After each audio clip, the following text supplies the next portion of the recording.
Good morning. I'm calling to order the July 23rd meeting of the California Housing and Finance Agency. Thank you all for being here and for putting up with our delay. We had some logistical chair issues to deal with, and that has been resolved, so thank you very much.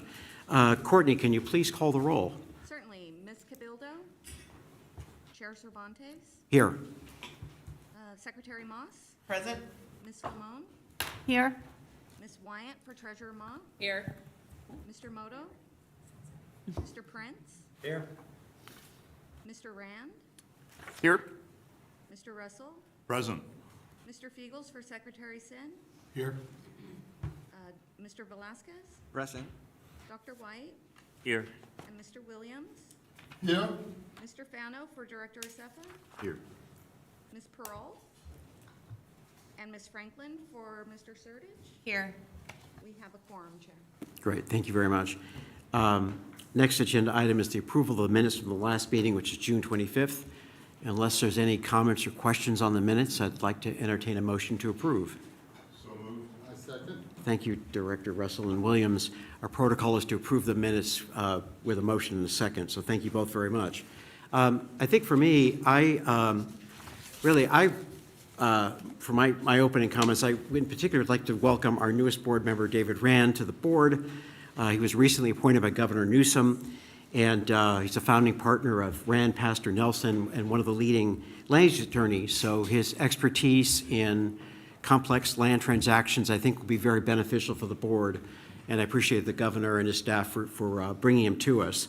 And I'm going to ask Director Rand if you have any comments or would like to introduce yourself to the group here. Well, thank you very much, Chair. No comments other than to say I'm extremely honored to have been given this opportunity and very excited to step into this role and to be working with all of you on the board and with staff and with the organization. So really look forward to my time here and to working with everybody. So thank you. Great. Thank you. And as our Executive Director, Tony Sertich, is on vacation, well-earned, Rebecca Franklin is stepping into the hot seat, and I'll give the mic to you, please. Thank you, Chair Cervantes.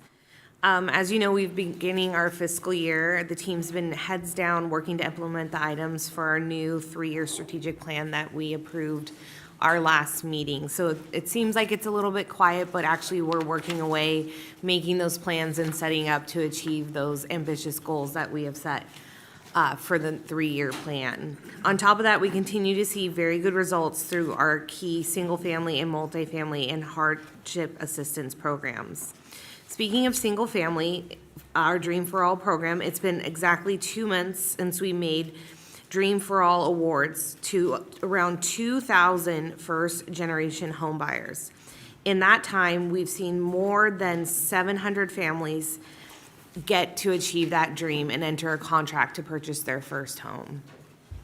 In addition, the cancellation rate is much lower than it was in previous phases, which we also think that's a really good achievement within the program, that we're seeing people actually getting to use those vouchers and leverage that opportunity.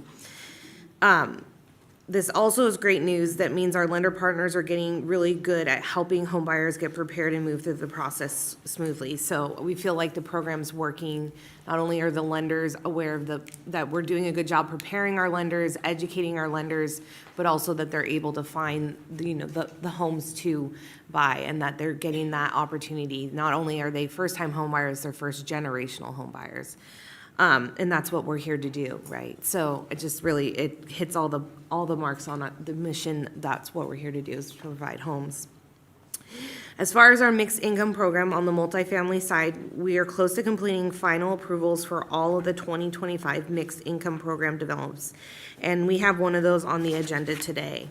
I also, on the one on the agenda today, I think is a really cool use of property in LA. The more I get, I just think it's a really interesting, you look at something and you go, that's never going to be, people are never going to be able to live there. And it's going to be an opportunity to house so many people. That would be the 10th out of 12 developments that are approved and ready to start construction. As a reminder, those 12 affordable housing developments are expected to construct 2,319 units. Another 13 developments with 1,768 total units proposed received preliminary awards for the 2026 round as well. As for the CalHFA Mortgage Fund, now I'm going to update on the CalHFA Mortgage Fund. This week has helped, as of this week, 1,401 homeowners to get grants totaling more than $48 million. 77% of those funds are going to homeowners who are affected by the Eaton fire. 18% of those funds are for the Palisades fire, and 4% are for other disasters around the state. As a reminder, the CalHFA program provides a year's worth of mortgage payments to those homeowners that were affected and survived those disasters. So it is a big help. I did want to say that I got an opportunity to speak with some Palisade homeowners, and that we are listening continually to the homeowners in those affected areas.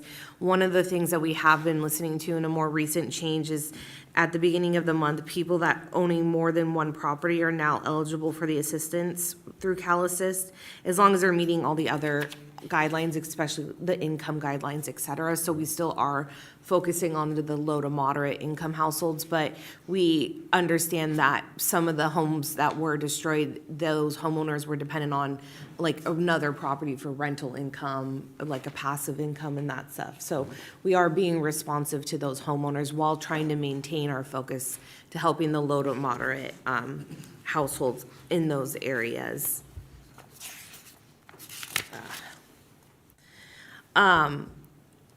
As far as bonds, I'm excited to mention a little bit of breaking news. As of yesterday, CalHFA successfully closed an issuance of sustainability bonds supporting $170 million in loans for 1,078 affordable housing units across the state. This is the latest issuance in CalHFA's multifamily indentures, which closed just yesterday, is part of the long-term financial strategy for the agency. This sale is made successful by a lot of hardworking staff and CalHFA's historically high credit ratings. A lot of staff goes into the bond issuances through the due diligence. You know, it starts with our multifamily teams, that they're doing the great work they're doing in the loans and the due diligence we do through the underwriting process, but it also then transfers over to our financing teams. And, you know, that takes, I personally am not a details person, so I think this effort that it takes when we're calculating and doing these bond indentures is like, so impressive to me, maybe because I think it would probably be my worst day of my life. But I do want to shout out special thanks to Douglas Kincaid, who leads CalHFA's Capital Markets Unit and really is the backbone and guides our team through these issuances. You may not see him, but you may hear him. We sometimes call him the single point of Doug. He really is the backbone of that team and really helps us and guides us through those issuances. But I do want to thank the whole team, starting with the multifamily team and then there, but really shout out to Doug, because he really, not only is he great at his job, but he is Mr. CalHFA. He embodies the CalHFA spirit. He just loves CalHFA and all that we do. So if you ever get to meet Doug, it's a special moment, and you should thank him. As far as the housing trailer bill, another important item we've been tracking in the state budget is the housing trailer bill, or AB 179. The trailer bill made a few key updates to the Housing Development and Finance Committee, including shifting the Affordable Housing and Sustainable Communities housing allocation over to HDFC. Also, starting in 2027, CIDLAC will reserve at least 90% of the state ceiling to qualified residential rental projects, and crucially, 50% of that portion will then be reserved to be awarded to developments that were awarded funding by HDFC. The trailer bill also added 2 voting members to the HDFC Executive Committee, the state treasurer and the state controller, as well as 3 non-voting members. Those 3 are a county representative appointed by Senate rules, a city representative appointed by the Assembly Speaker, and a representative from the Department of Finance. The bill also officially created the Disaster Rebuilding Fund, which our Director of Homeownership, Ellen Martin, will present in item 5. Ellen and our new Director of Program Development and Strategic Initiatives, Megan Tokunaga Block, joined other housing leaders at a media event in Oakland where Governor Newsom signed the bill. I also want to shout out to our Director of Legislation, Meji Tabar, because she also worked so hard on the trailer bill language and really guided the team through the process. So that was, yeah, it was a rushed process. It was a lot of late nights. It was a lot of, hey, can you get this back to us in 23 minutes? So, but she got it done and she helped guide us through a lot of sticky processes. So I want to shout out to her as well. Director Velasquez spoke at that event, which was nice celebration of the state's housing efforts and looked ahead at the work we must continue to do. Related to the trailer bill and the official launch of the California Housing and Homelessness Agency on this first month, you may have seen Director Sturgich's appointment with the HDFC officially announced yesterday. He was also appointed to the Executive Council for the California Interagency on Homelessness on Monday. He's got a lot of councils to go to. Additionally, I'm going to end, I guess I have one more. So events, in addition, Tony was recently in Denver for the NCSJ Executive Directors Workshop. He shared with staff that it was a proud moment for him because of the compliments he got on the innovative work we do in California. Tony also spoke on the Housing Finance Agency panel at the National Housing and Rehabilitation Association's Summer Institute earlier this month. And on the very same day, the Director of Financing, Erwin Tam, our Director of Financing, was part of a panel on the Bond Buyers Housing Innovations and Opportunities Conference. CalHFA has had a very fun event this month as we celebrated our summer annual-wide company ice cream social. This is always one of my favorite events because we get to hang out and all the directors serve the staff ice cream. Or in my case, I got to hang out with the cooler that had the sugar-free and vegan options. So I just had to open it. I wasn't very popular. I kind of conned or forced a couple people to take a popsicle. Tony had to wear a hairnet on his face because of the beard. That was probably my favorite part. To end my comments, though, I did want to announce that one of my favorite things to announce is that for the 5th year in a row, CalHFA has earned a Great Place to Work certification. Great Place to Work is a global authority on workplace culture that uses staff surveys to determine the certification. Knowing that staff's answers put in a survey in this category makes me feel very special and makes me feel that I always talk about when I think multifamily is tired of my talk, but I always talk about we do great work, but I always want us to find joy in the journey. I don't want to just get it done. I want us to find joy and happiness as we're doing that. And so it's not enough for me to just achieve. I want us to feel that we were, validated, that we had ownership, that we were allowed to be innovative. And so that Great Place to Work survey, it's anonymous. We literally don't know what, any staff can say whatever they want.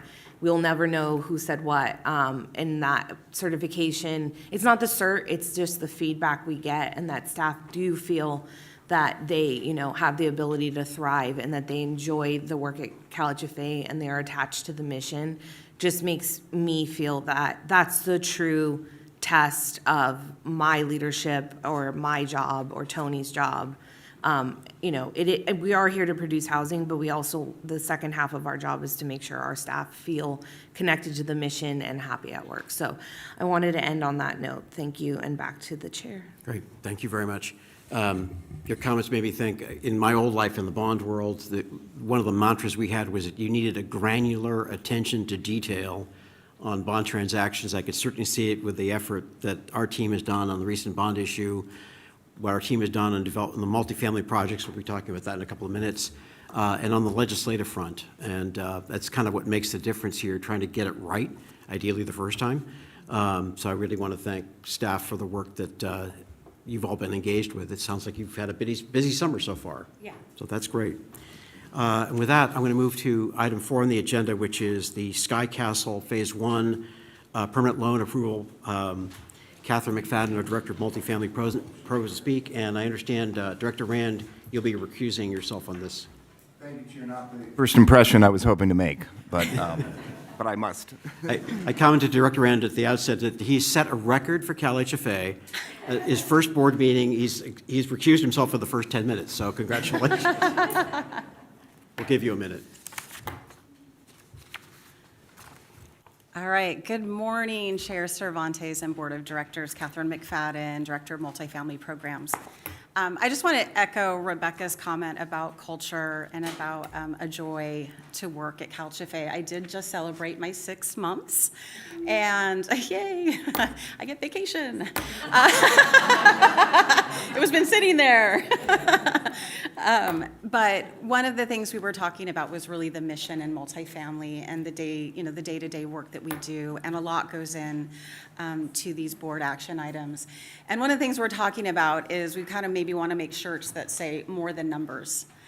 We do a lot of numbers, but it really is about the mission and the impact and the community benefits, and really trying to have folks really attached to the projects. And there's one down the street that we're going to go tour when it's available, and to really see the work that we do and also understand, how the services interplay and how does everything come together. Again, more than numbers. So today before you, I'm presenting a very interesting, innovative action item for Sky Castle. I did get the pleasure of actually being at the hotel across the street from this site last week at an event, so I got to see it.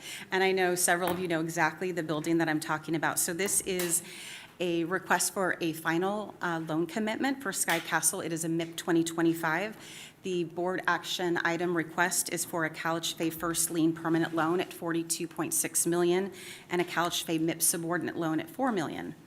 The SIDLAC closing deadline is September 2nd, and this approval would enable us to begin construction in the latter part of August. So what I'm going to do is I'm going to take a little bit of a deeper dive. There is a lot to the project, so I'm going to be high level, but a little bit more specific than just to really give you some understanding of the project, since there really is some unique components, as well as how the developer, as well as CalHFA, is looking at such an innovative adaptive reuse. So Sky Castle is a 2-phase adaptive reuse redevelopment of the former LA World Trade Center in downtown LA, and it's converting 400,000 square feet of office complex into affordable housing. So the pictures that you'll see here is the existing exterior of the World Trade Center building. And just to give you scale, there's 2 subterranean parking levels, then 3 above, and then there's 2 concourse levels. And then above that, you'll see a tower in the back, and that is floors 6 through 13. So essentially, it's 2 subterranean up to 13. And what you see there is pictures of the concourse level, and that is phase 1, and that is going to be the CalHFA finance development. Just to give you kind of to set the stage, it is one of the largest adaptive reuse affordable housing developments. It is modernizing a mid-century building without increasing height or load.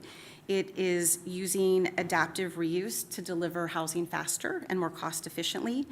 It's creating independent air right parcels for clear financing and reduced risk. It's preserving a culturally significant mid-century artwork titled The History of the World Commerce, which you will see here. If you can't quite see it, but it looks like it's illuminated. That is actually a 1974 piece artwork that is concrete and is going to be preserved, and it spans the centuries of trade and industry, and it features everything from the ancient Phoenicians to the Bonaventure Hotel. So I thought that was really interesting. We did get quite a few comments during the process when we did our NEPA, and we got 35 comments to preserve the artwork. The artist actually recently passed, and so it makes it even that more important to preserve the artwork, and that's a major component of preservation in the project. And this also is in deep alignment with LA's adaptive reuse policy that's relatively new, and it's bringing attention to the office to housing conversions. So phase 1 is 241 units on the concourse levels, so essentially levels 4 and 5. It's consisting of 1, 2, and 3 bedrooms, 239 affordable units between the average or the income between 30 and 80% of AMI, average income at 60%. And this is just the after. I wanted to show you the after. So you can see that there is a lot of outdoor space. I believe those are going to be, continue to be renovated either to stay as tennis courts, maybe pickleball courts, because we know that that's very in vogue. And then you can see the scale between the concourse, how it extends the whole kind of block, and then you can see the concourse level and the renovation. So that's the after rendering. And then you'll see how the office building will be then turned into a really beautiful unit with really incredible views because it is in the heart of downtown LA. So phase 2 is an independently, I am hoping there's soundproofing because I can't imagine listening to pickleball above my head all day long. we can have the developer talk about that, but I mean, we read the articles, that pickleball is like quite a Yeah. nuisance by some neighbor or seen as that, so, you know, it's Interesting. totally fascinated about, like, how to Yes. make sure it doesn't get that way. sound mitigation. So phase 2 is a separately financed project. It's actually 4% tax credit and bonds. It has its own allocation, and it's also going to be 100% affordable with the same AMI targeting, 30 to 80% of AMI. And that's the 8-story tower that you see in the picture. So I want to jump into air rights and the lot line adjustment and ownership, because it's a very interesting component and which allows us to proceed. So the property was originally divided into 2 airspaces, and if you could go back just to the picture so we can keep that there, in 1975. So it was between the parking and then basically the office area, the concourse and the tower. So 2 airspace parcels in 1975. CCRs recorded at that time. Today, the developer has actually recently subdivided the office space into 2 residential air right parcels. So that will be the concourse area, level 4 and 5, which is phase 1, and then the tower. So that has already been subdivided, and that was through a ministerial process, which allows the full separate financing stack. The structure does not present any lien perfection issues for CalHFA, and CalHFA has actually had projects with this structure in the past, one mainly in San Francisco that you saw last year. And there's, CalHFA doesn't have any default or cross-default clauses relating to separate borrowers on a separate project. So this is important. The ministerial lot line adjustment, so again, subdivides the floors, independent financing, eliminates the cross-default exposure, and allows each phase to proceed on its own schedule. So a bit of the financing overview, which is the meat and potatoes. It's a bond and equity structure, so we have tax-exempt, SIDLAC tax-exempt bonds, taxable bonds, recycled bonds. We have federal tax credits. There's no state tax credits. There, in the capital stack for perm financing, there is a deferred developer fee. It's approximately $13 million. I want to note that the cash fee is relatively small up front. It's only about $377,000. So the developer is deferring a majority of the developer fee to make the deal pencil. And then there'll be a seller carryback loan. It is in third lien position, and it'll be repaid from the borrower's 50% share of surplus cash. And then there's some operating income that, in addition to the tax credits, that completes the capital stack. There's no rental subsidies, and the lender is Citibank, and the equity investor is Raymond James. I wanted to note that in the previous board request was to highlight some items, one being SHPO and NEPA a clearance and approval. So just wanted to note that we have SHPO clearance, and that HUD is intended to give the authority to use grant funds approval this Friday. That's a major hurdle that we need to have in order to proceed with financing, an important component. The construction start date is the end of August 2026 and completion in February 2029. As mentioned, affordability between 30 to 80% of AMI. I wanted to note the amenities in phase 1. So you can see, or you saw the community areas outdoors, but there's indoor community areas, a fitness center, club room, co-worker lounge, resident storage, leasing and management and services space. And then very importantly, it's walkable and close to, it's a transit-rich location. Resident services will be provided by Life Steps. It's a 15-year resident services that are voluntary to residents. They will be providing adult education, health and wellness, and family support. On this property, there's no special needs population, unlike some other board action items that we saw previously. And the property management agent is anticipated to be Greystar.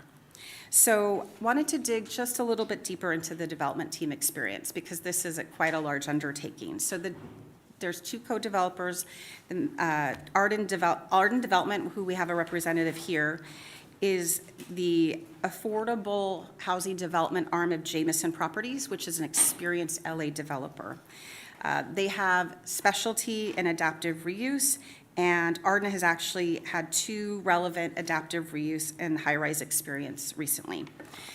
And they also have a very experienced leadership team doing project execution, financing, construction management, and regulatory compliance, so deep bench. Jamison Properties, want to give you again a little bit more on Jamison. So it is one of LA's largest adaptive reuse developers. They have 15 reuse projects under their belt, about 3,600 plus units, 10 completed projects, 5 underway. They have, major tower conversions, extensive history transforming underperforming office assets into vibrant residential communities, and it's directly aligned with Sky Castle's scope. So this proven model and their experience really significantly reduces the risk to this project at this particular site.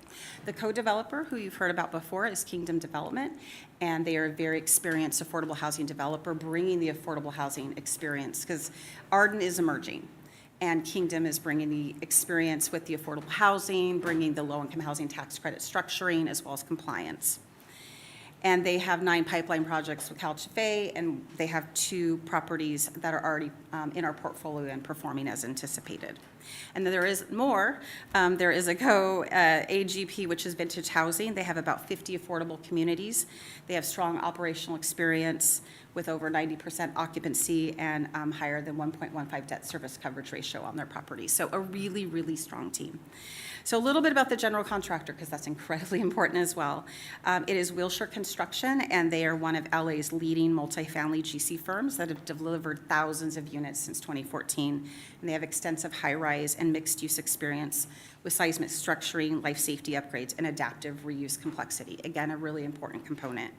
So to the numbers, the per unit and per bedroom cost, it is outlined in your report, but the per unit cost is $443,000, which is relatively low for Los Angeles, especially adaptive reuse. And then the per bedroom cost is $352,000 per bedroom. That was a request of the board last time to include this in our reports. So cost savings are really attributed to a number of factors. There's a reuse of elevators, fire life safety systems, utility infrastructure, curtain walls, storefront systems, no excavation or parking construction, and then, of course, the lower permitting and impact fees that has been a recent LA trend. The budget shows $1.2 million in impact fees for this large of a project. That is very low and very helpful to create cost efficiencies of this size. So for construction oversight, scope review, and risk mitigation, again, another important component, we have kind of 3 main things. Our CalHFA construction inspector reviews the full plans, the structural scope, budget alignment, and the schedule, and ensures that all the adaptive reuse elements, fire life safety, seismic upgrades are properly budgeted. Then you have the lender, who's Citibank, and then the investor, Raymond James. They have plan and cost reviewers. They're independently verifying everything for both cost, budget, and schedule. And then we also have a 15 hard cost contingency, which is a standard. And that's, again, very important to have a larger hard cost contingency in the event, because there always is, we know there are, there will be unanticipated cost overruns. So that's a nice hard cost contingency. So one thing about Sky Castle that's unique, they're not adding any additional floors. This conversion, interestingly, is actually it gets a little technical, and if you want to go more into structural, that's not my area, but the developer can go into more detail. But the residential conversion is actually reducing what they call the dead loads, and that actually reduces structural stress on the building. And they'll also be doing seismic and structural upgrades according to building code. And the building is concrete, and it did survive the earthquake. So one of the things that CalHFA is recommending is that we would have a third-party structural engineer verification just to have an enhanced safety safeguard. Because again, it's incredibly important to ensure that the scope is going to have the intended outcome for the end product. Okay. So there's a couple variations from our term sheet that I wanted to mention. One is the deferred developer fee. As stated earlier, it is a large deferred developer fee. It is going to need 100% of the surplus cash to repay. It's anticipated to repay by years 14 and 15. And then in our exit analysis, the MIP loan has a residual of approximately $2.5 million, and that if that were to remain at refinance, that would be a developer contribution at that time. So just to kind of wrap it up, Sky Castle is one of the largest all-affordable adaptive reuse conversions in Los Angeles. It's bringing over 500 affordable units to downtown LA, which is deeply needed. It's in alignment with the city's adaptive reuse policies. It has an experienced team, developer, contractor, and the Air Rights subdivision is allowing 2 fully independent financing stacks, which is rare and innovative for affordable reuse, cost efficiencies through the reuse of the building system and systems. And I am available to answer any questions you may have. And I have a developer representative, Garrett Lee from Arden Development, who's here in person. And we also have folks supporting him through Zoom. So that ends my presentation. Thank you very much. There's a lot there. Yes. And I understand maybe we have the developer representative join us and just introduce himself, please. Hello, my name is Garrett Lee. I'm president of Jameson Properties. We're the developer and representative for the sponsor Arden Development. Thank you so much for your time here and your consideration. We really appreciate it. And great presentation. Here to answer any questions you have. Great, thank you so much. So maybe I'll see here if there are questions from the board, and I believe Director Limon will start us off. Well, first of all, thank you for such a thorough presentation of this project.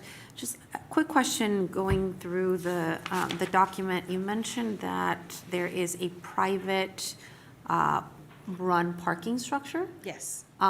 Is there any sort of arrangement for the residents of the units to be able to access more affordable rental or parking rentals? Yeah, you'll probably do more detail, but yes, and I'll have Garrett answer. Sure. Yeah, so the parking structure is a separate airspace with a separate owner. The current owner of the parking airspace is going to retain ownership.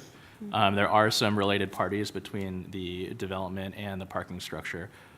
So there's about 700, up to 700 vacant stalls in that parking structure right now that can be used to rent to the apartments. So the owners are very willing to discount the rate from prevailing rate. And if there's any necessary concessions needed using parking to lease up the property, they're willing to do that as well. Thank you. Other questions? Director Russell and then Director Velazquez. So first off, thank you for that presentation, and I think this is a remarkable, remarkable project.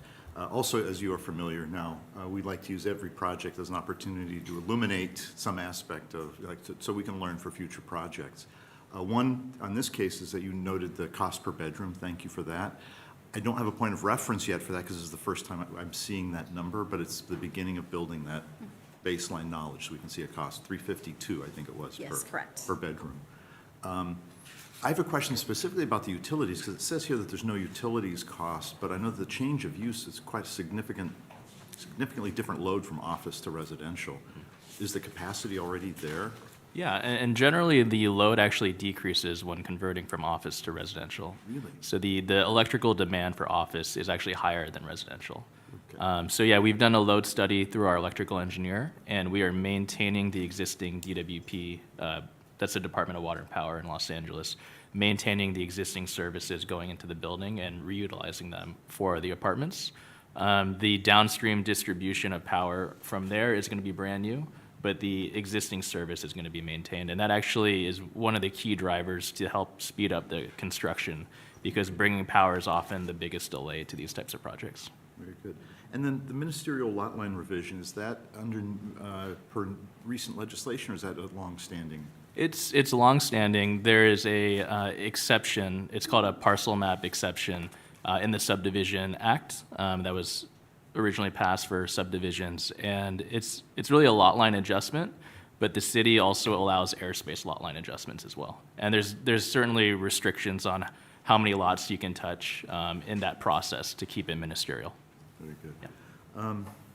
And I think what's interesting here is this, as a conversion, and this is where I appreciate learning, for instance, about the utilities, because there's a conventional wisdom, if you will, and it doesn't always match up. Real experience is really the measure. But when we're looking at a building like this, it still provides sort of a unique set of circumstances. I mean, when we talk about the oversupply of commercial office space, for instance, at least in the San Diego market that I'm familiar with, I know it's elsewhere as well, the suitability of conversion is far more complex than your average person says, oh, can't we just put people in there? It's like, well, no, right? You're demonstrating that.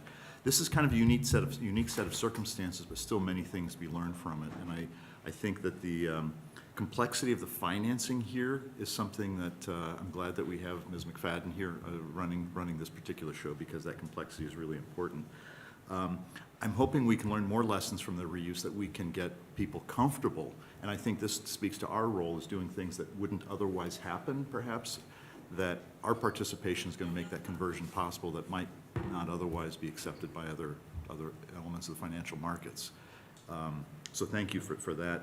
I will say I've had a recent conversation with Ms. McFadden about her favorite all-time affordable housing project, and she described the most troubled pound puppy you could possibly see, and she, loved this complex little project to life.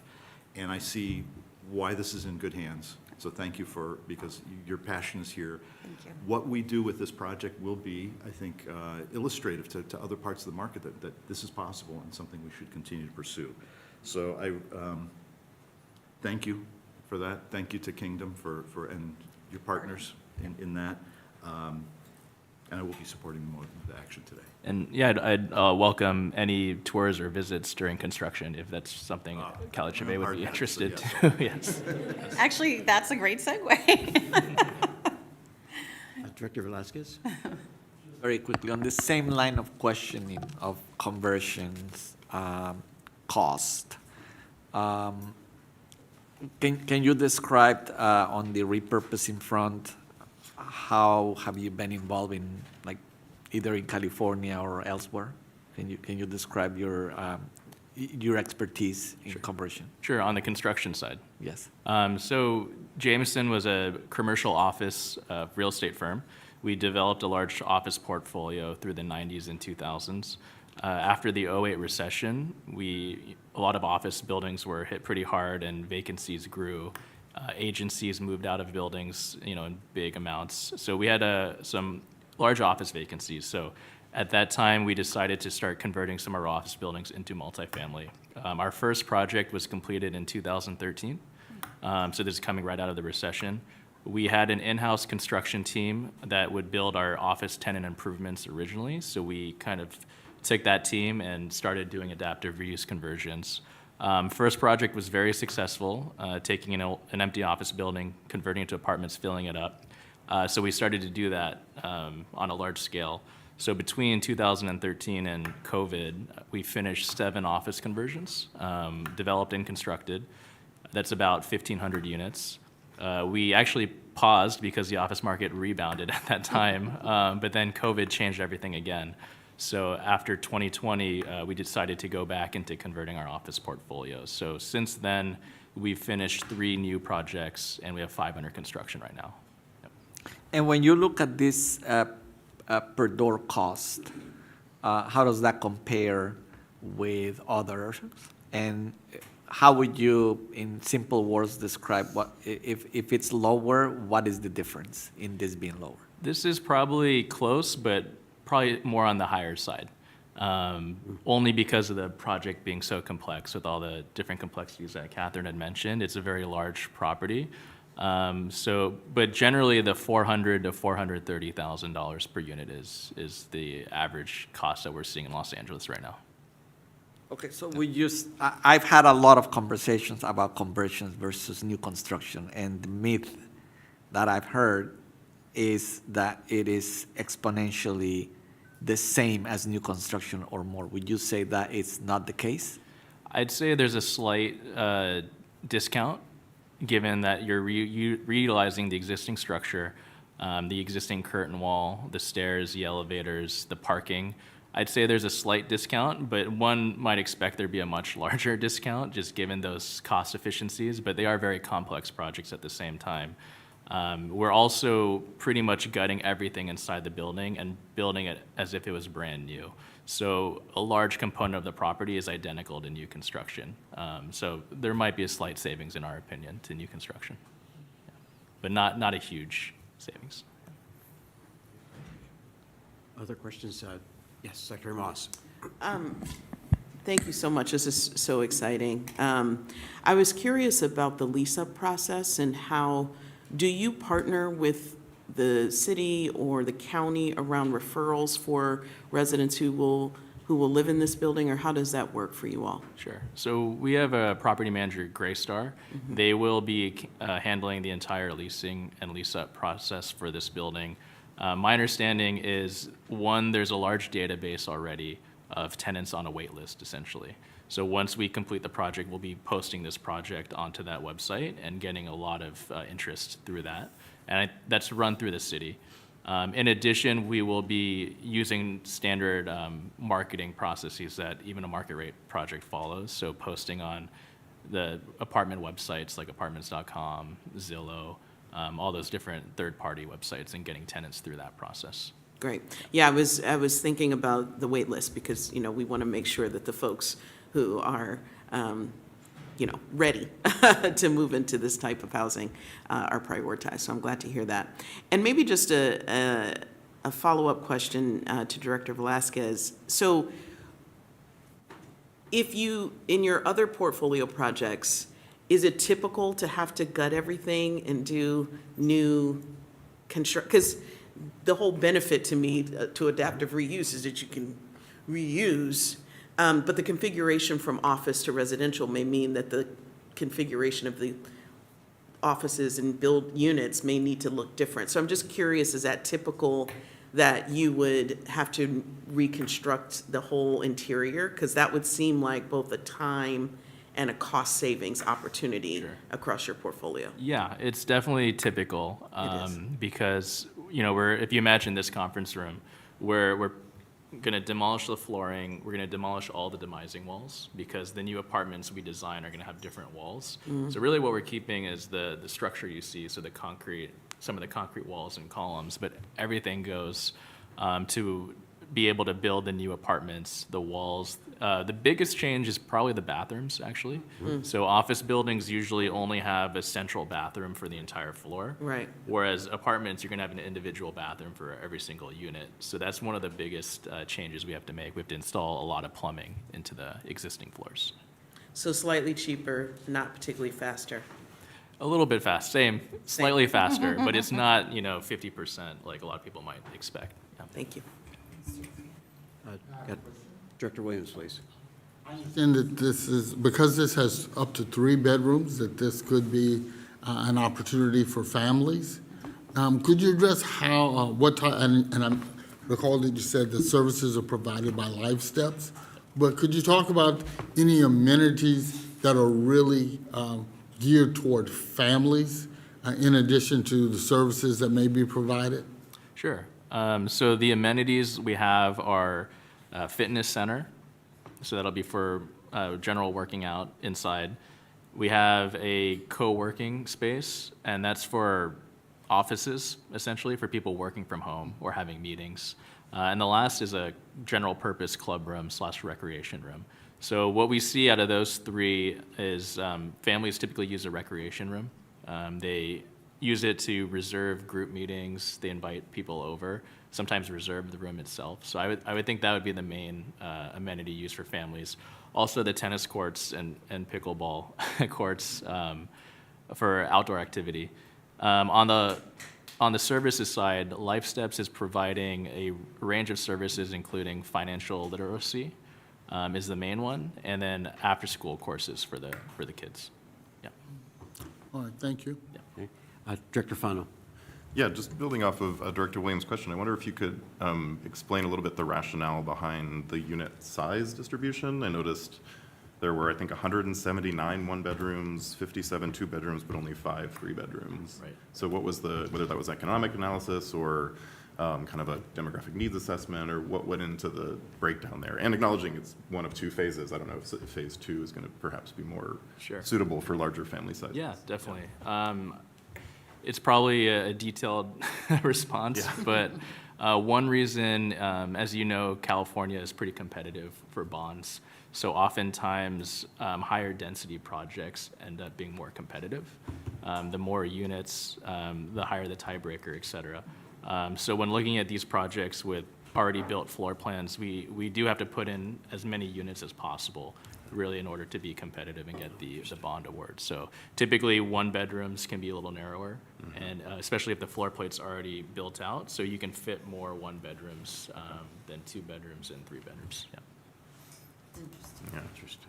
And also, just really quickly, one other thing I picked up in under learning more about office to residential conversions, there's, the floor plates don't often easily translate. So if you have a big open floor plan, if you break that up into individual units, you need secondary means of egress, within each of those units. You need access to light, you need access to air.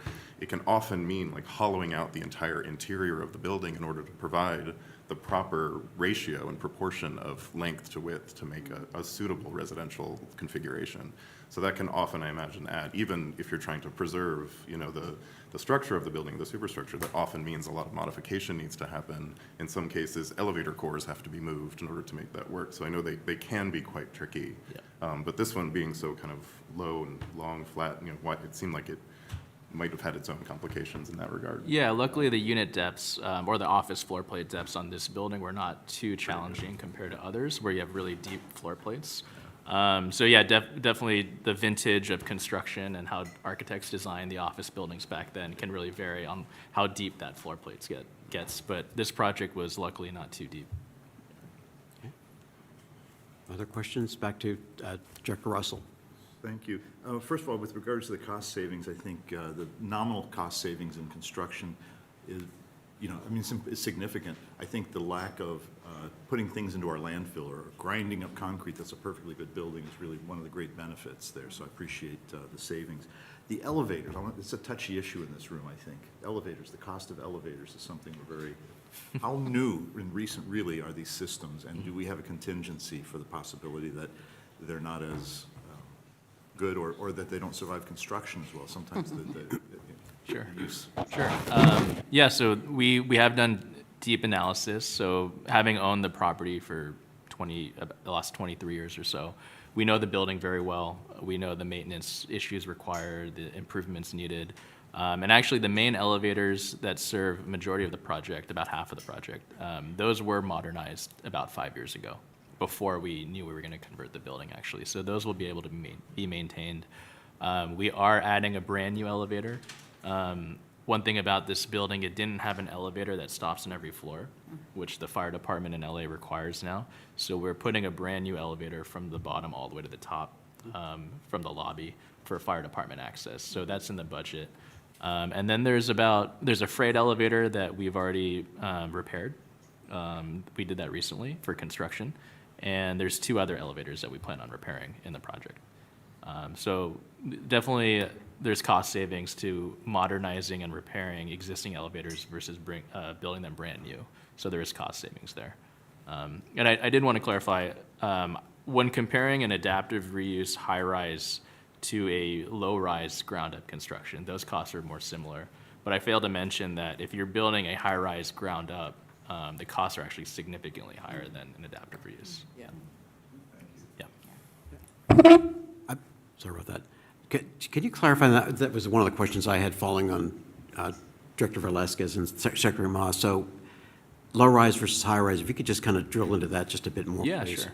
So, low-rise construction in the California Building Code, 75 feet is the height. So oftentimes a low-rise structure is 7 to 8 stories, and you can build that at a wood frame construction. When you go above that, you're typically going to concrete or steel. Yep. And then you have a lot of high-rise requirements, especially related to life safety, that add cost to it. So the costs are pretty significant between a 7 or 8 story building and a 10 to 20, 30-story building. But the adaptive reuse as a high-rise, because this building's 13 stories, is very comparable to a low-rise wood frame construction. Okay, Yeah. okay, thank you. Other questions from the board? I've got a few, and actually, if you could go back to the visual image of the project, I've got a couple of questions there. And I'll preface this, I will never pretend to be a structural engineer, but I'll ask you the obvious question. Actually, the one with there you go. Obviously, in the news with these commercial reuse projects, the project in the old Pfizer building in New York City, which had some issues. How is this, you can just walk through, how is this different from that other project? Sure, yeah. Two reasons that this is completely different from that situation in New York. In New York, the Pfizer building, they were adding a lot of square footage horizontally to the building. So if you imagine the building as it's existing, they actually extended the floor plates out horizontally. So they grew the floor plates of the building. In addition to that, they took a 22-story building and they added 11 stories on top of it. So they added a lot of mass and weight and area horizontally as well as vertically, which really increases the loads on the columns in the building. So that's one, and the distinction here is we're not adding any additional square footage. Our model for reuse is really preserving what's there. The minute you start to add or put new, it really complicates construction and timing. So we're really just repurposing the existing structure, like a tenant improvement essentially. So we're not adding any floors, we're not adding any area or mass to the building. That's the first part. The second part is because they're adding so much mass, they were supposed to strengthen all the columns. And from what I'm reading on the news, although the jury's still out, they failed to reinforce some of the columns that they were supposed to. So the design actually showed, and this is a steel building, they showed because you're adding all this gravity load on this steel column, you need to weld plates to it to strengthen it. And I think just through construction error, they missed strengthening it. That's what I'm hearing on the news. And that's why those columns buckled. Right. On our building, since we're not adding new mass on top, we didn't have to strengthen columns. However, in Los Angeles, because of the fault zones, we are required to structurally retrofit this building to current code or close to current code. So that's part of the project scope and cost. So we're actually strengthening the building without adding any weight or mass to it. So you're bringing it from 1975 standards to current, so that is okay. Yeah, that's part of the scope. And then looking at this on the graphic on the left, phase one, phase two. So phase one is this concourse, which I gather our piece of this is the area underneath the pickleball tennis courts. Correct. Two floors, the two floors underneath you. And then phase two is the high-rise component. Correct. And I appreciate this because one of my questions were there's no cross-default issues here for us. Phase two could stay vacant. We don't care, and we care, but for our finances, we don't. But let's say under construction, if the plan is to go simultaneously with both phase one, phase two, as I understand it. Correct. What happens if phase two has issues, because it's high-rise, maybe more complicated, whatever? Does that impact phase one and its timing of construction? So they are designed as one project, so they do need to finish together. And that is the reason why we have the same construction lender on both phases, Citibank. They were very, very adamant that we had to have one construction lender reviewing both phases, managing both phases, and closing simultaneously. But we will have the same contractor on both phases, same process, same permit, so they will be built together at the same time. Okay. And do you see any significant issues between the phase one and two with respect to the construction aspects of it? Because there are, one's high-rise, the other is like concourse. Right. Phase two is actually easier, to be honest. The structure was built very robust in the 70s, so there's no retrofit needed in the tower portion. So it's really akin to an office tenant improvement, where we're going in, we're demolishing the existing walls on the floor and then building the units out. So it's a much straightforward, simpler process, and the layout's a little simpler, to be honest. So, Okay. yeah. Oh, interesting. And the other question, and Director McFadden touched on this, the MIP component, where we're like $2.5 million or so underwater in year 15 or so. The developer has to sort of pay, I mean, if you could talk through that a bit, because I want to make sure we acknowledge that we want to get MIP repaid. Sure. So our promissory note holds the borrower accountable for that repayment of year 17. We do an exit analysis today. If the property performs better and the MIP can be repaid by year 17, that's great. But right now, the exit analysis shows about a $2.5 million balance.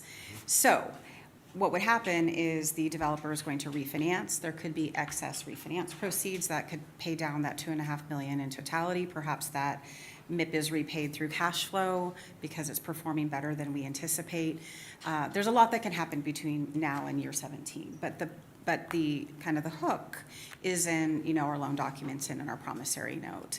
And when they sign those loan documents, they agree that there is a condition at year 17, not only to refinance the perm debt because it comes due at year 17, the first lien, but also the MIP second. So, and if there was a situation, because we know there may be, we could work with the developer if there was a situation where, say, for example, that could be used as leverage and we extend our affordability. Or something like that. So I think that the goal is to repay it.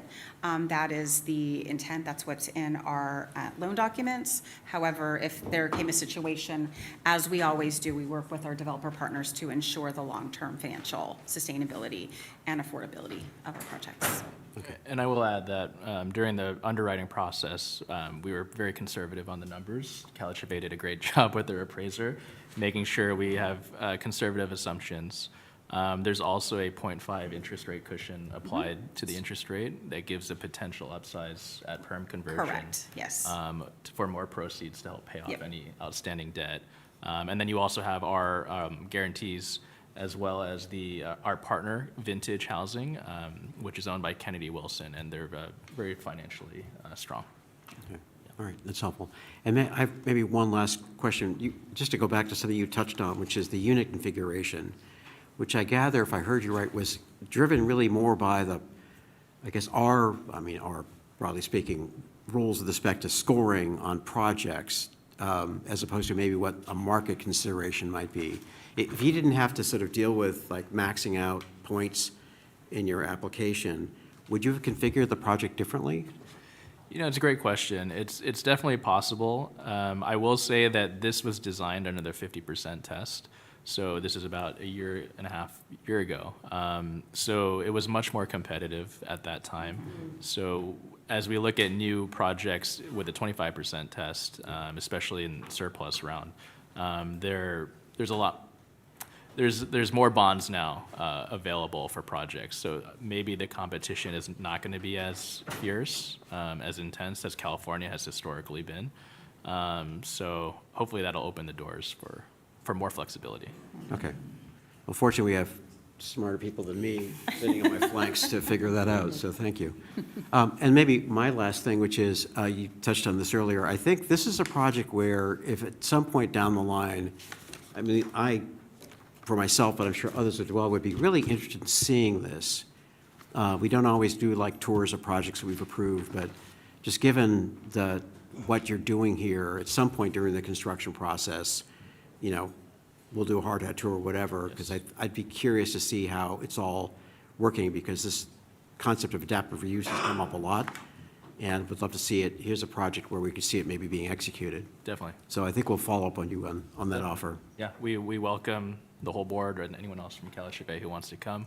Might be more interesting to see it closer to the halfway point where most of it's been demolished and you start seeing walls going up, but Yeah. that'll probably be in about 10 months from now. Okay, Yeah. we'll set a date.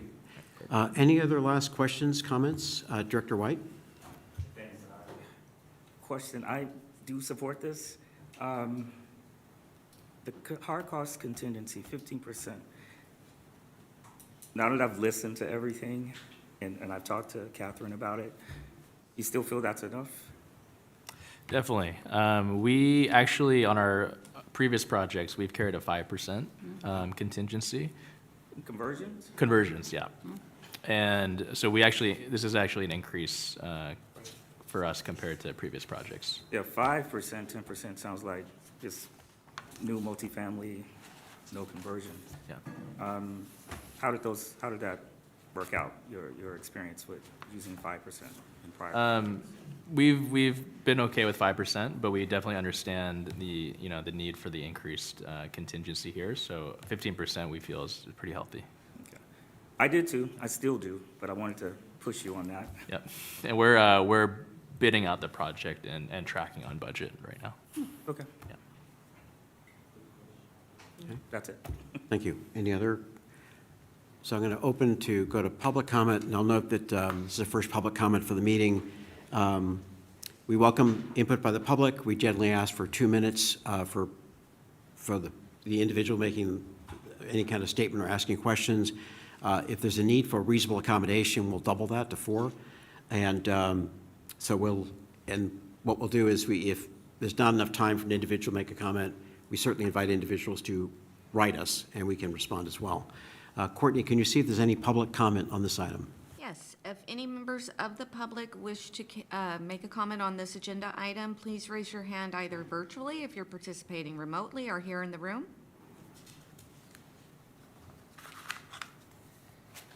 I'm not seeing any at this time. Okay. So unless there's any other last questions from the board, I'll entertain a motion to approve Resolution 26-20.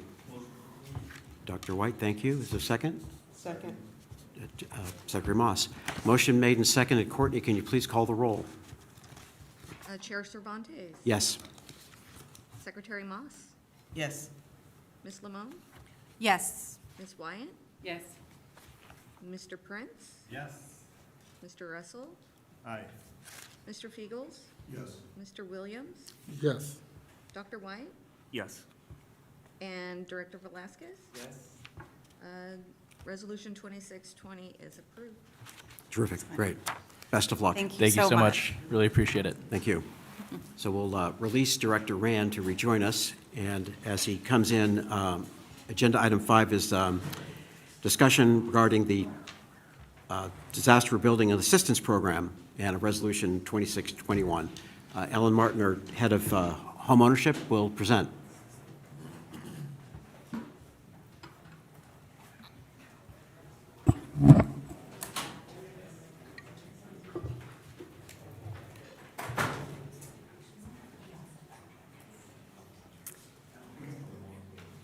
All right, well, good morning, Chair Cervantes and members of the board. My name's Ellen Martin. I'm the Director of Homeownership here at CalHFA, and here today, as Chair Cervantes said, to present on the proposed Disaster Rebuilding Assistance Program and to seek board authorization to distribute state budget funds and reallocate national mortgage settlement funds for these program purposes. Here with me today in the audience are Molly Ellis, who leads our Lender Services Division, and Cheryl Silva, who leads our Loan Production Division. These two people have been incredibly integral in the implementation and design of not just this program, but all of our single-family programs, and will be available to answer any questions that the board may have. So as always, when discussing new and existing programs, I like to ground us in our strategic plan goals and initiatives. So while this particular program does stem from a state budget appropriation, it also does fit in with our strategic plan goals for the year, namely Strategic Plan Goal 1, to advance housing opportunities, and Initiative 2, to develop new homeownership supply programs. So I think as you'll see as I move through the presentation, the Disaster Rebuilding Assistance Program is really yet another way that CalHFA can show up to support homeowners and homeownership and sustainable homeownership in California. So turning now to some background, as we all know, California has endured numerous major disasters over the years. These events have really resulted in profound losses, including lives, homes, and entire communities. And rebuilding after those tragic events is an enormous undertaking. Most recently, the Palisades and Eaton fires caused major housing losses, and even despite major efforts by the administration to clear debris and expedite permitting, I'll keep going, and provide critical mortgage relief, as well as supporting the development of affordable housing, survivors are still finding rebuilding efforts extremely challenging. Have I lost remote control? Okay. You also have your slides in the front pocket, the blue folder, if you want to follow along. Thank you. Sorry. It's the.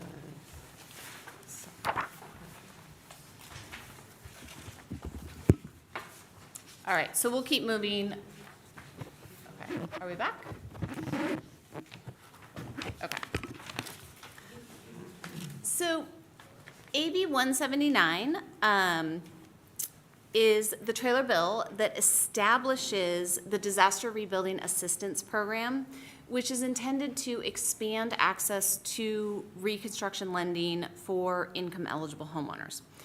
That statute, the state budget and the associated trailer bill language, does establish a number of specific eligibility requirements and program parameters with the overall goals of reducing lender risk and lowering borrowing costs for income-eligible borrowers so that those homeowners can remain and thrive in their community.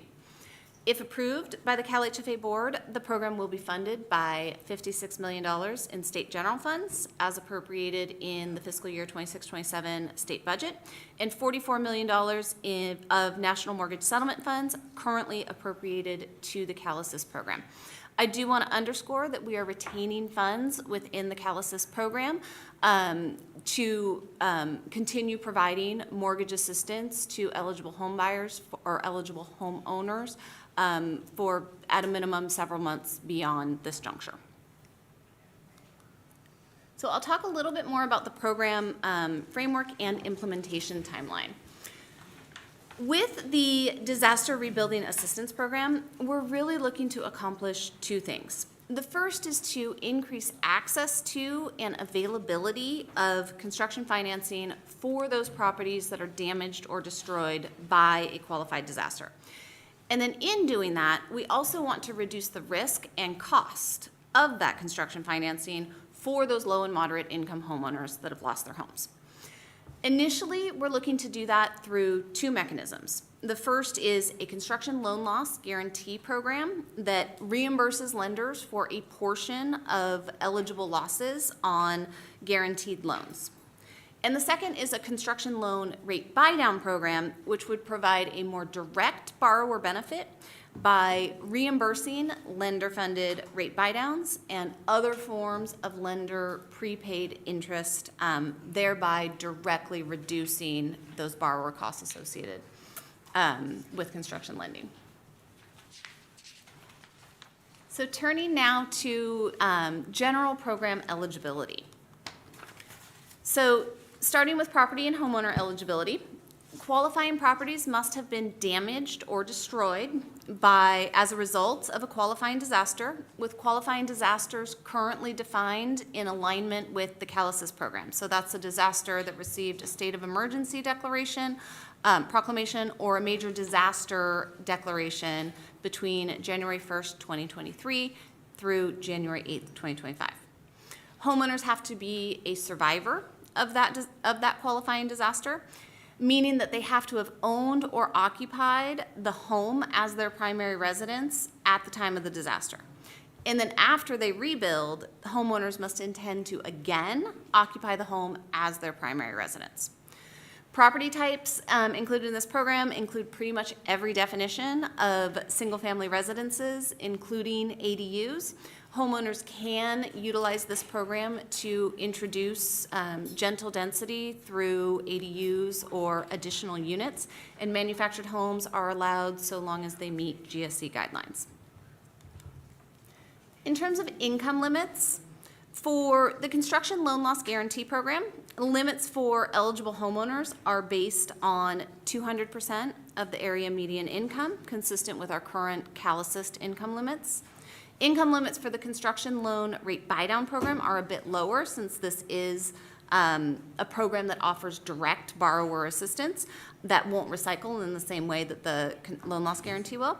So here, income limits are based on limits up to 150% AMI. And then the program will also offer additional benefits for borrowers at or below 100% AMI. So like most of our homeownership programs, borrowers will access these programs through working with a CalHFA approved lender. Essentially, in order to be able to participate in the program, lenders will have to be properly licensed. They will have to have demonstrated an ongoing experience with construction lending and also have an established operating history and meet some minimum financial capacity requirements. Like our other programs, we will have an established lender recruiting, application, and onboarding process with separate channels established for our existing CalHFA lenders that participate in our current programs. Lenders that are not approved with CalHFA but do have Fannie Mae, Freddie Mac, and/or FHA approval. And then finally, CDFIs and other lenders who may not have that GSE approval. We have been, over the last several months, working with a very engaged industry stakeholder group. We've received a lot of positive feedback around the program concept, so we are very hopeful that we will be able to recruit a robust and diverse group of lenders that are highly qualified to meet the needs of disaster survivors and to support them through this process. So what kind of loans will be supported by this program? So essentially, the program will allow all forms of first and second lien construction and renovation loans. So that includes your traditional construction and renovation loans, that includes construction to permanent loans, that includes single close transactions, that includes two close transactions, it also includes HELOCs. So we tried to be very expansive here in terms of how we defined construction lending. Lenders will need to enter into a lender participation agreement with CalHFA. And here, that lender participation agreement includes some really important consumer protections to ensure that these lenders are making good loans to survivors that put these borrowers in a good position and minimizes the risk of default and foreclosure. So that includes things like limits on lender compensation and pricing. That includes providing educational resources to the borrowers on the contracting and construction process itself and their legal protections therein. That includes robust contractor qualification requirements. Importantly, it also includes disbursement of funds from a managed construction escrow. So you may recall from our ADU grant program that this is an extremely important characteristic that is critical and was critical in protecting our ADU borrowers from some of the issues that we saw with certain contractors. And then, of course, responsible underwriting requirements that set that borrower up for long-term success. So now on to some details about the construction loan loss guarantee specifically. So the goal of the loan loss guarantee program is to support more access to construction lending by reducing that lending risk. Reducing the lending risk will help to encourage more lenders to enter the market and offer construction financing to this population. It will also encourage more liquidity providers to make more capital available for lending to this population. And hopefully, it will also reduce the cost of that capital in exchange for the reduced lending risk that this program is offering. So our approach was really threefold.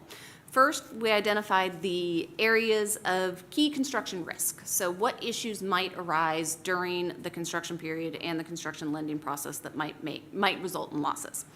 If those issues arise, what are the losses that would occur? And then we worked to establish a mechanism whereby lenders can recoup any unexpected losses that might occur throughout the construction lending process that are not otherwise mitigated. So one key example here is interest rate risk, right? So like multifamily financing, single-family construction lending involves a construction loan and a permanent loan. So if interest rates rise during that construction period, then a borrower could have trouble qualifying for a permanent mortgage, which would leave them stuck and unable to refinance that construction loan.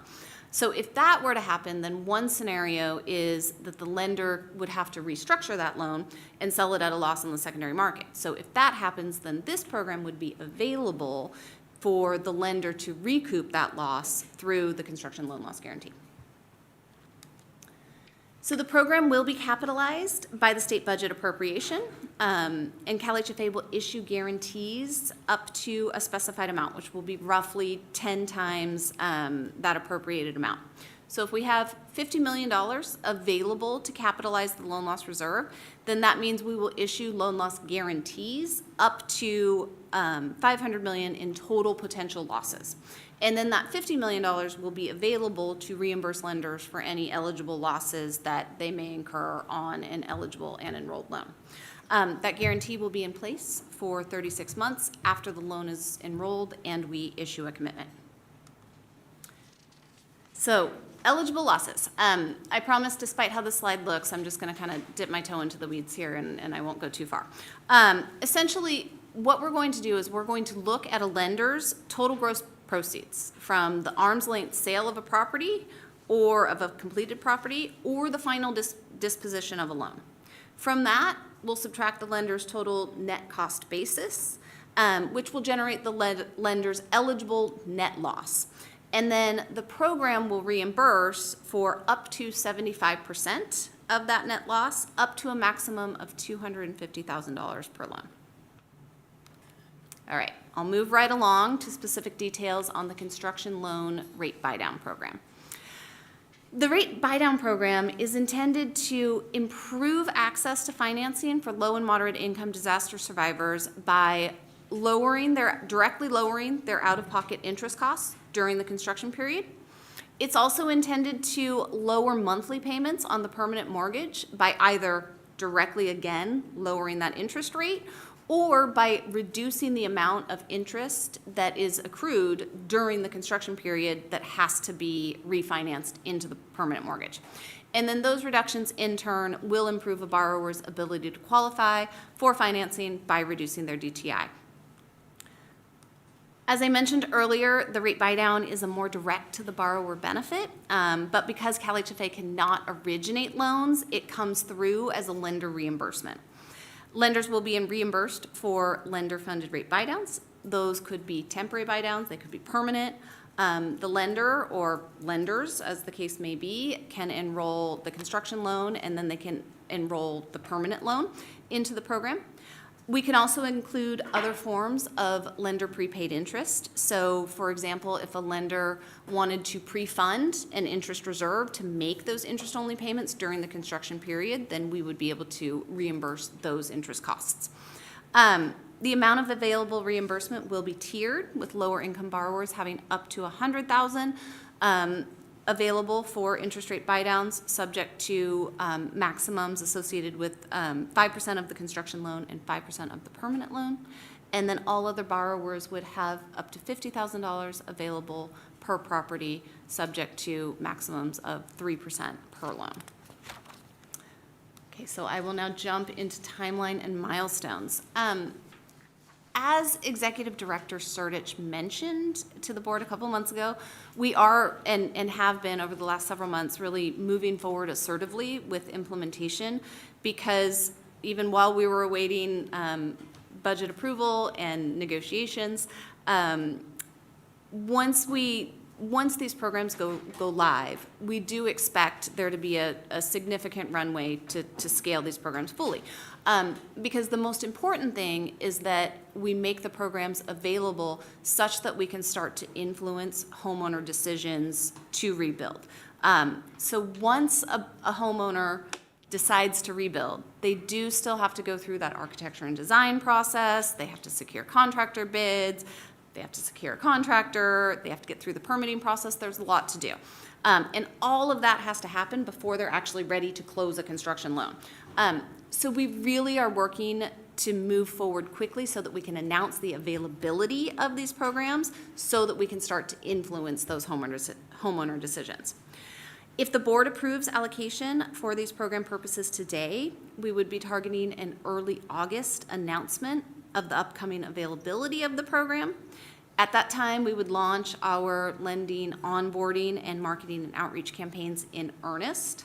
And then we would have the goal of opening the program for loan enrollments in early September, contingent, of course, on those lender recruiting and onboarding efforts. So with that, CalHFA staff do request the board's approval to distribute NMS and state budget funds for purposes of the Disaster Rebuilding Assistance Program, and I am more than happy to answer any questions. Thank you very much. So we've had two complex items on today's program. I'm open up to any questions, comments from members of the board. Is that- Comment. Director White? Great presentation, Ellen. Again, we met earlier this week about this. I'm very supportive of it. The mechanism itself is so well thought out.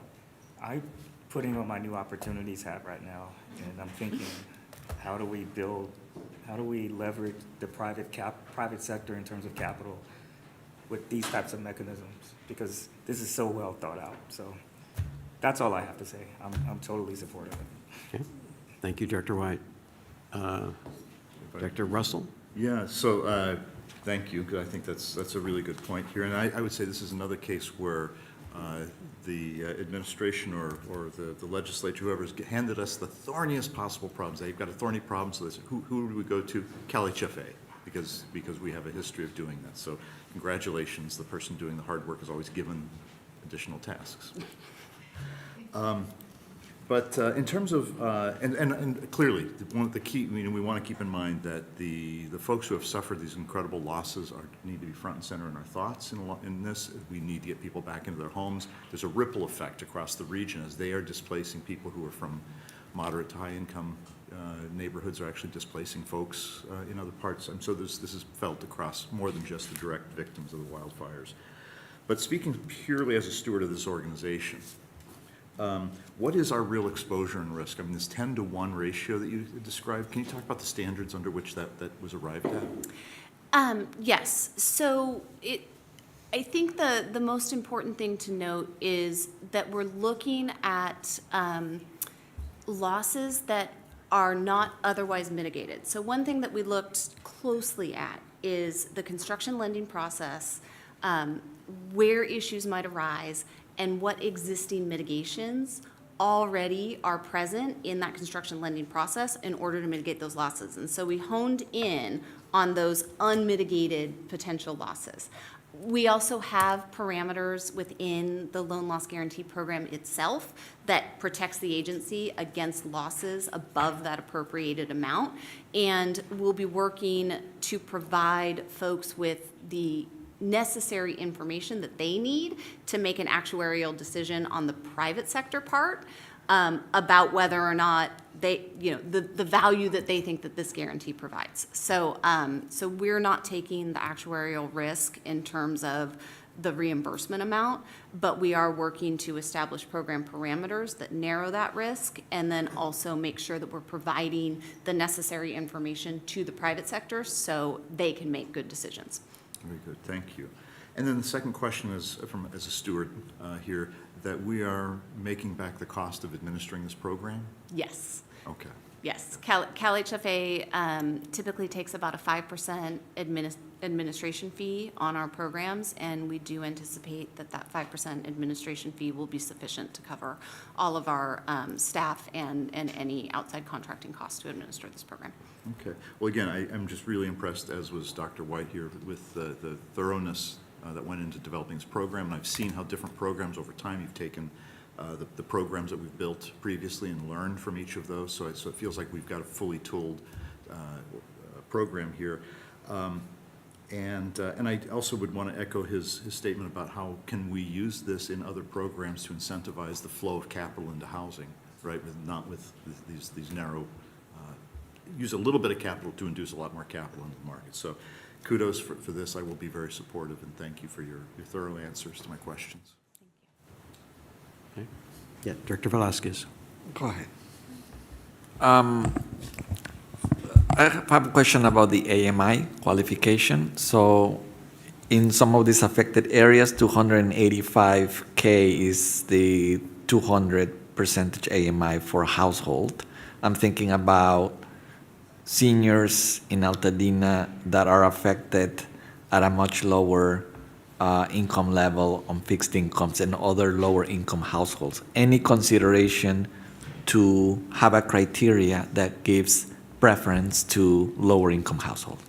Yes, absolutely. We gave a lot of thought to this. We do have a much better understanding with the implementation of CalAssist of sort of the landscape of AMIs within LA County in particular, within the wildfire zone and within LA County in particular.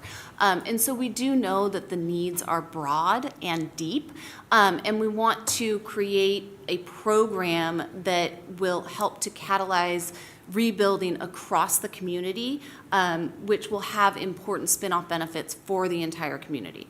But specifically to your question, we have a specific program parameter whereby, while we don't anticipate oversubscription, we do want to make sure that the funds are being targeted to the homeowners and survivors that most need the funds in order to be able to access the rebuilding financing, right?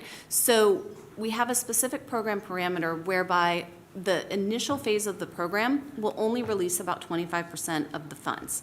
And then if we see uptake levels and subscription levels that outpace our expectations, we have the opportunity, we have this built-in checkpoint in the program to go back and retool, to make sure that those funds are hitting the homeowners that we want to that need the most assistance to rebuild.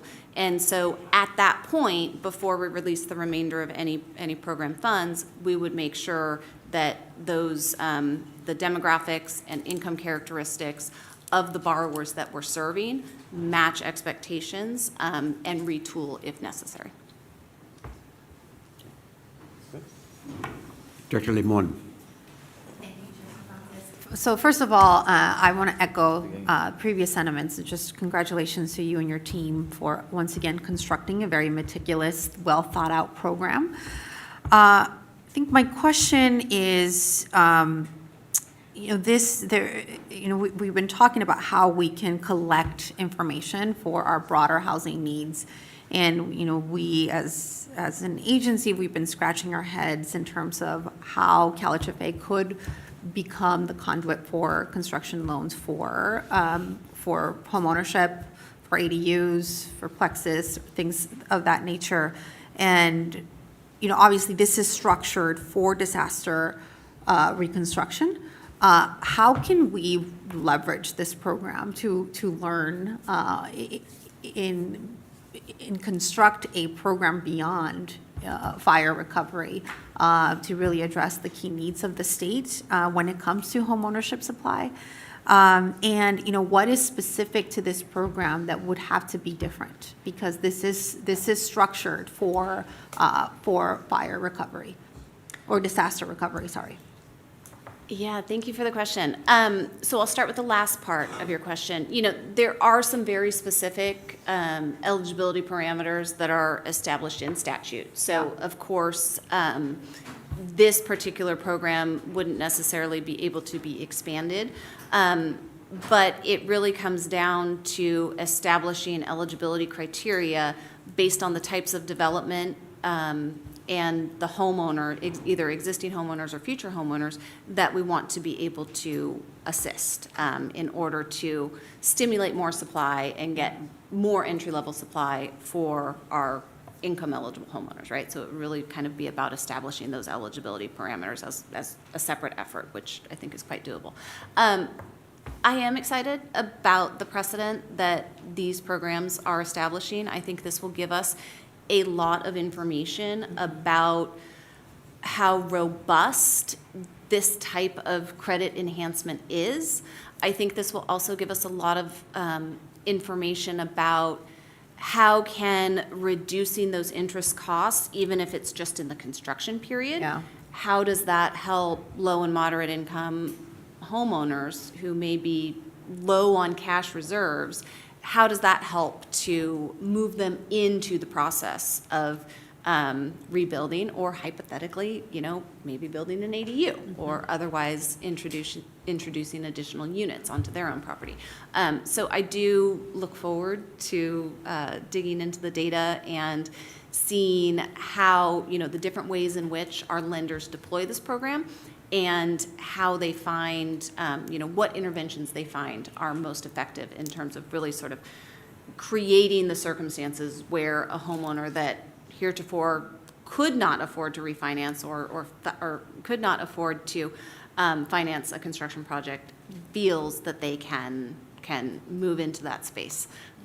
So we'll be watching that very carefully. Well, really looking forward to see how this program unfolds, and please count on us to spread the word on this program any way that we can assist. And I look forward to future conversations about how this program is unfolding and how we can incorporate it into broader strategy for the agency.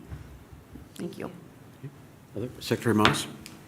Maybe building on that, I think this is a really fantastic example of how CalHFA is using its unique set of skills and tools to really participate in the recovery efforts in Los Angeles. So this, and with our intention to do a construction lending program, I really appreciate that point. I also just wanted to say that I spent a great deal of time during the last year and a half with survivors in Los Angeles, and really hearing what the needs were as we, get into the rebuilding phase. And the CalAssist program, I think, is a really fantastic example of how we've leveraged those real resources in real time. And the data that we've been able to glean from that program in terms of AMI levels and homeowners who need those funds and then will qualify for these programs. So just a point around Director Velasquez's question around AMI levels, I think that this is a really important component to this, that we are targeting these programs to the folks who need it most. So I really appreciate that there's a checkpoint within the program that will allow us to iterate, just as we did with CalAssist when we had lower AMI levels, and we needed to evolve that, right? Because homeowners weren't eligible for the program in ways that they needed to be. So I think that having that component built into this program as well gives us an opportunity to meet folks where they are. So thank you for that. Director Prince? Sure. I would love to actually see a sample kind of pro forma or a home buyer's, I don't know what the right settlement sheet or something like that. Because I think about the replication. So if we're doing 5% max of the construction loan and 100,000, that means a $2 million construction loan. So I don't know how we replicate that outside of the disaster recovery, because I don't know how many people who make $280,000 a year can afford a $2 million home, right? So I guess to replicate it, I would love to understand a little bit more about how the actual transaction happens at the granular level, but not for today, but just down the road. It'd be really interesting to see that. Yeah, we'd be happy to dig in there. But I do just want to underscore that those are maximums Right. established. The way in which, as we all know, interest rate buy-downs themselves are really driven by the secondary market, and the cost of those buy-downs will vary from loan to loan and project to project. But yes, we are also very interested to see the ways in which folks are able to deploy these available funds. And I have no idea what a construction loan interest is. So if we're doing 5% max, is a construction loan 8%? And so it's covering 3/4 of their interest. It's just really intriguing to me to understand it as I said, at the granular level. So down the road, it'd be great to see that. Okay. Thank you. Other questions? Oh, Director Rand. Thank you. Like everyone. Makes comments at the first meeting. I'm joking. Noticed I went last in deference to everybody else. What you'll learn. Very intentionally. You'll check some of the comments from Director Prince at the greatest end, I think, but please, go ahead. Two questions. First, follow on to the director and the secretary's question about ensuring that the assistance is directed to the most needy. I see that the statute does include criteria for that and does include some prioritization for the assistance. But I also saw that the statute calls on CalHFA to promulgate formal guidelines for the implementation of the program. Is that in the work plan, and do you foresee the guidelines as sort of directing some of the more granular, detailed questions about criteria and prioritization, and how to ensure that the assistance is benefiting the most needy? Yes, so when we announce the program in early August, we will be publishing all of the associated term sheets and program guidelines that will direct the implementation of the program. Very good. And just the second question is just curious. It's a big new program, incredibly important and exciting program, but curious from a staffing perspective, since it's new and seemingly a lot, whether, confidence that there's sufficient staffing resources in order to handle all of the implementation efforts that will be significant, no doubt. Thank you for that question. We appreciate it. My staff in the audience appreciate it. I do want to highlight that we were adding it up and realizing that over the last 4 to 5 years, the single-family division has dispersed over $1 billion in down payment assistance funding without expanding staff resources available for those purposes.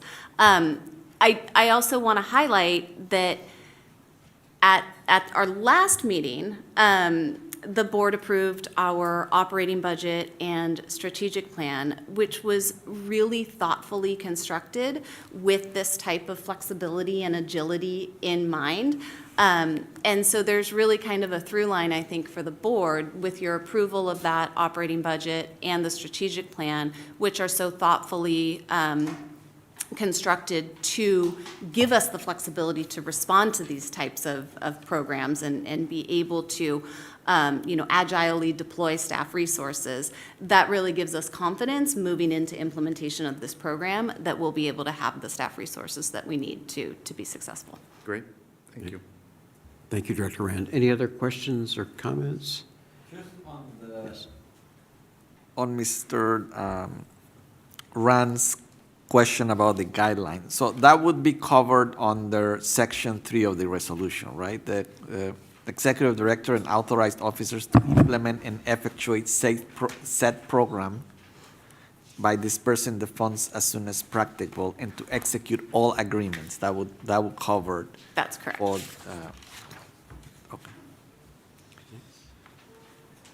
I guess I've got a few, and maybe part of it is to help me understand this. The National Mortgage Settlement Fund, we're taking $44 million out of that pot.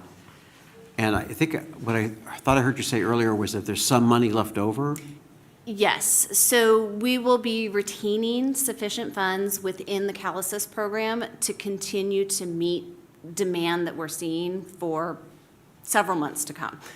So we're not shutting down that program with this reallocation. We do still have sufficient funds to meet the residual mortgage assistance demand that we anticipate. And so I refreshed my memory on this. I mean, that kind of goes back to the financial crisis of 08-09. I mean, we've had the money for a while, I gather, right? Yes, we Okay. have. So this is a pretty good application of it, I would think. And then with respect to the lenders, the construction lenders, I would imagine, have you had any conversations with construction lenders to sort of get feedback on this? I mean, how much has that informed what we're trying to do here? We've had a lot of conversations.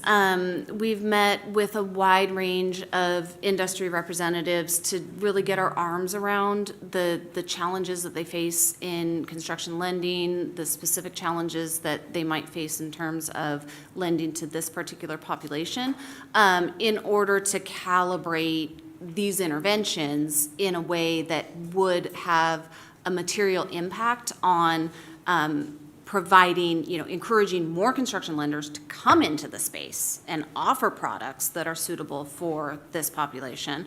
And then also to work with their liquidity providers to provide more capital for these purposes. So yes, we've had dozens of conversations with folks to make sure that we're fully educated on how we can best calibrate these interventions that will have the most meaningful impact for these lenders and their borrowers. Okay. And I think we'll know this better as we go along, but any sense of, I mean, I kind of think of like loan guarantees and the like here. The idea is to sort of like create greater liquidity, expand the market. I mean, is there a sense of like how much leverage we might get out of all this in terms of construction lending in this area? Yeah, I can tell you, so we talked about the loan guarantee being capitalized at 50 million, which will support, issuance of loan guarantees up to about 500 million, and that's a pretty conservative estimate. So I think we'll likely see delinquency rates well below that, and loss rates well below that. I would estimate conservatively that 500 million in guarantees would help support no less than $1.5 billion in construction lending. So I think what you're looking at in terms of a loan loss guarantee is really, a multiplier of almost 30 on the state investment relative to the actual amount of construction lending that you're able to unlock. Okay, those are pretty good numbers. Yeah, I think that getting a follow-up in this, as Director Prince was saying, somewhere where it's appropriate, 6 months from now, whatever it would be really interesting to hear. One of our elements of our strategic plan was to sort of create new construction, single family. I mean, it was sort of like we were dipping our toe in the water on that, but I don't know. This was intriguing as to whether this is a template for something like that. And I know you'll learn as you go along here. But it's, I share the comments from other board members. I think it's really well presented and well constructed and very thoughtful. And so with that, I want to see if there's any last questions or comments to the board. Don't see any, so I'll ask Courtney to check for public comment. And again, we'll look for public comment of 2 minutes. If you need an accommodation, we'll make it 4. So Courtney, can you see if there's any public comment on this item? If any members of the public would like to comment on this agenda item, please raise your hand either virtually or here in the room. We do have one person participating virtually who would like great. to make a comment. Ruby Toralva, can you please go ahead and unmute your mic and begin your comment? Hello, can everybody hear me?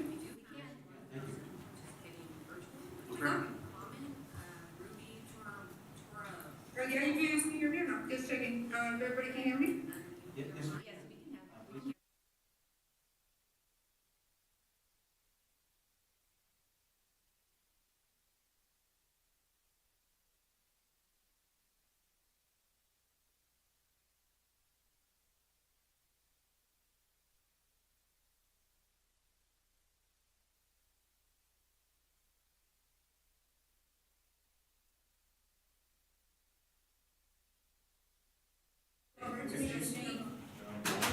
Hey.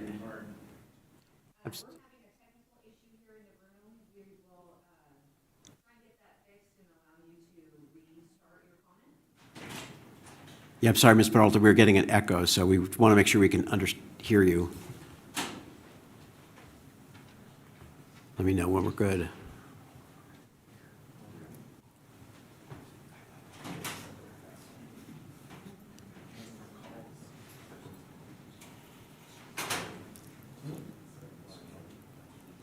Just give us another minute or two, please.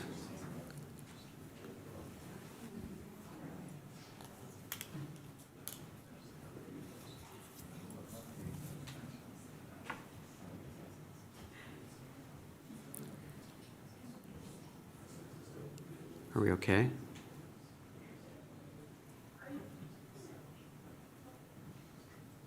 Can we? Can we?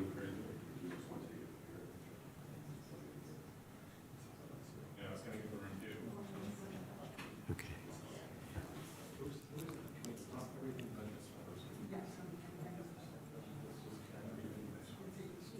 Again, Ms. Peralta, we're sort of working on it here. Just bear with us, please.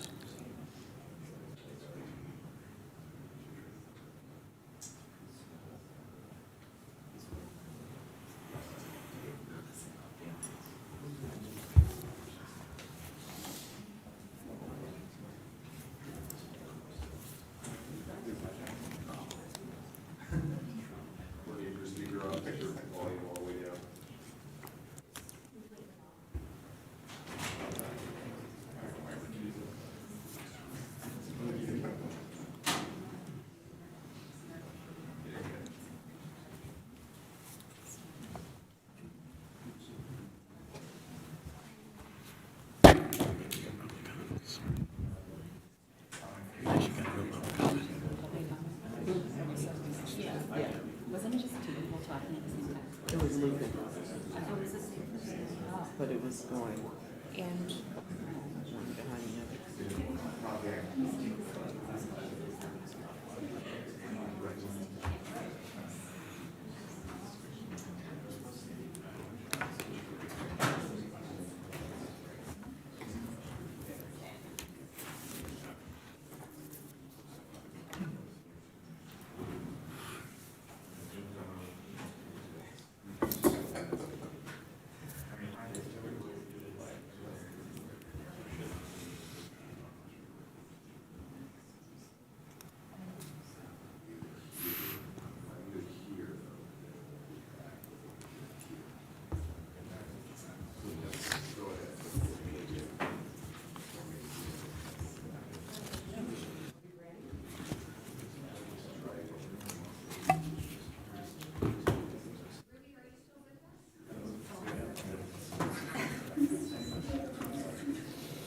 Does this sound better?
A bit,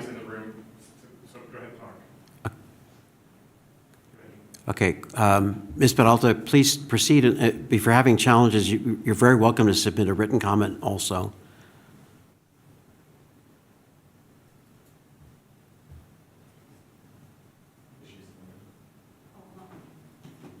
Okay, Ms. Peralta, please proceed.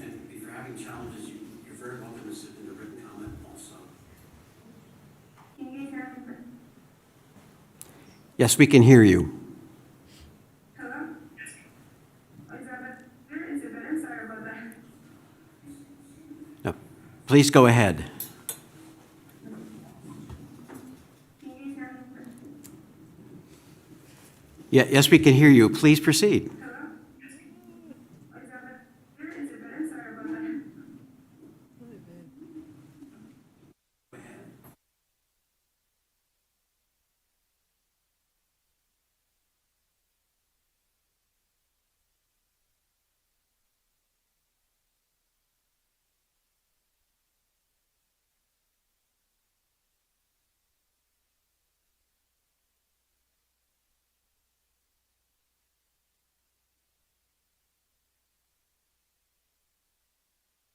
Ms. Peralta, we can't hear anything here, so if you could please submit a written comment to us, that would be, we'll fully consider that.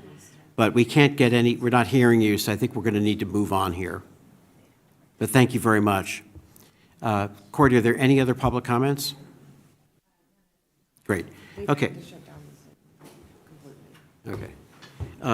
So with that, unless there's any other comments, questions from the board, I'd like to move for approval of Resolution 2621. Director Prince, thank you. Oh, I think I got Director Limon first. Wait, I'll take mine back. No, so we got motion made and seconded to approve Resolution 2621. Courtney, can you please call the roll? Yes. Aye. Aye. Aye. Yes. Aye. Aye. Yes. Yes. Yes. Yes. Terrific. Thank you, Ellen. Thank you so much for all the work on this and your staff. Well done. Our next item are other board matters. So this would be items that the board might want to take up at a later date that have not been agendized for this session. I do have a note here following on this conversation on the last item is getting an update on this program, maybe 4 or 6 months at some point. Are there any other items that board members would like to consider at a future meeting? Don't see any. There's also a list from the prior meeting, which I'll discuss with Tony when he gets back in as well. So with that, item 7 is public comment. This is on anything that's just general matters relevant to California Housing and Finance Agency. We ask for 2 minutes, and if we need an accommodation that would be 4 minutes. So Courtney, can you please see if there's anyone out there with a public comment?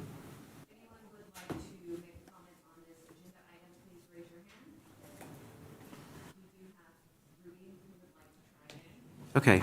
Welcome back, Ms. Peralta. If we still have technical difficulties, then we'll just ask you to make a written comment, but please proceed. Participation should not begin after decisions have been made. It begins. Welcome back, Ms. Peralta.